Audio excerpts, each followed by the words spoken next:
Parler de la gestion des véhicules. Donc on va aller dans le parquet accessoires, édition de véhicules. Directement, on est dans la possibilité d'ajouter un nouveau véhicule. On va mettre un nouveau matricule, 1, 2, 3, 4, H1. C'est un véhicule en service ou bien c'est un vieux véhicule. Pourquoi on ajoute les véhicules qui sont hors service? C'est pour entrer l'historique des réservations anciennes ou bien pour saisir des dépenses qui ont été faites sur un véhicule particulier qui n'est plus en service. On choisit la marque et le modèle. On va dire c'est une Dacia Docker 5 places. On lui donne une abréviation. L'abréviation, c'est ce qui va s'afficher sur l'agenda, sur le planning, sur partout sur l'application. Donc c'est comme ça qu'on va voir ce véhicule. On va l'appeler Docker 1, 2, 3, 4. Après, on choisit le reste des informations et on l'affecte à l'une des agences qu'on a. Bien sûr, les agences, on peut les modifier dans agence et point de livraison. Donc là, on va l'affecter à l'une des agences, on va dire c'est l'agence de Rabat. Dès ce moment-là, on peut faire enregistrer. Donc le véhicule est enregistré. Sinon, on peut aussi ajouter des documents administratifs. Là, on ne va pas ajouter les documents, mais on va ajouter les dates d'expiration de ces documents. Sinon, il y a un autre moyen pour ajouter les documents administratifs d'un véhicule, c'est plutôt dans documents des véhicules. Donc là, on va être amené à scanner ou bien photographier les différents documents et les ajouter avec leur type de document et leur date d'obtention et d'expiration. Et bien sûr, ça nous donnera des alertes quand les documents euh, s'approchent de leur date d'expiration. Là aussi, c'est optionnel, mais on peut ajouter la date de mise en circulation, la date de retrait de circulation s'il n'est plus euh, en circulation. Le véhicule a été retiré de la location, donc on peut ajouter la date de retrait. Et ces dates, c'est la date d'achat, la date de fin de garantie, le prix d'achat.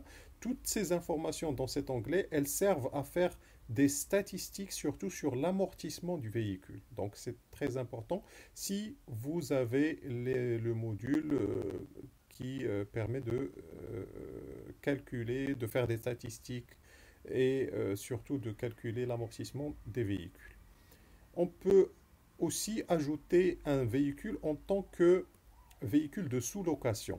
Donc quand on prend un véhicule chez un autre loueur et on va le fournir à notre client, on peut choisir le, le, le, le, le loueur qui nous a fourni ce véhicule. Bien sûr, il faut au préalable ajouter ce loueur en tant que client, donc il faut l'ajouter en tant que client.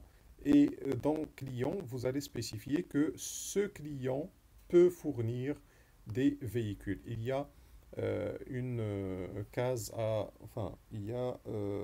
voilà, ce client est aussi un fournisseur de véhicules. C'est ça ce qu'il faut cocher pour qu'il apparaisse ici. Donc il faut être déjà saisi. Hein, tous les sous-loueurs enfin, tous les loueurs qui vous fournissent des véhicules, vous pouvez les ajouter en tant que client et cocher la case comme quoi c'est un loueur. Et bien sûr, à chaque modification, on peut faire enregistrer. Après, on peut consulter la liste de nos véhicules ici, ou bien dans Parc et accessoires, on peut la consulter dans nos véhicules, soit nos véhicules en service, soit nos véhicules hors service, ou bien la liste des véhicules de partenaires, la même chose en service et hors service. Alors, nos véhicules en service, c'est un tableau. Je peux chercher par exemple la Logan 1, 2, 3, 4. Enfin, c'est pas Logan 1, 2, 3, 4, c'est plutôt Docker, on a dit. Docker, comment on l'a appelé?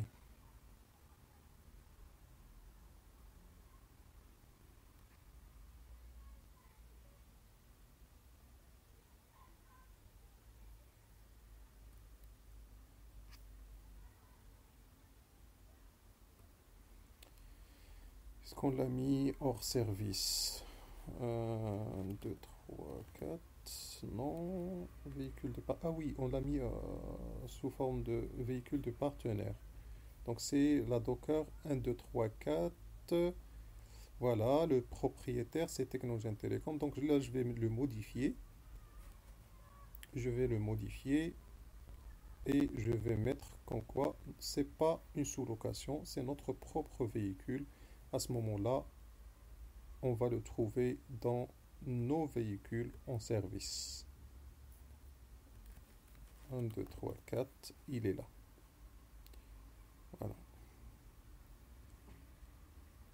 Merci pour votre attention et à bientôt dans une autre vidéo où on va expliquer comment entrer les documents des véhicules.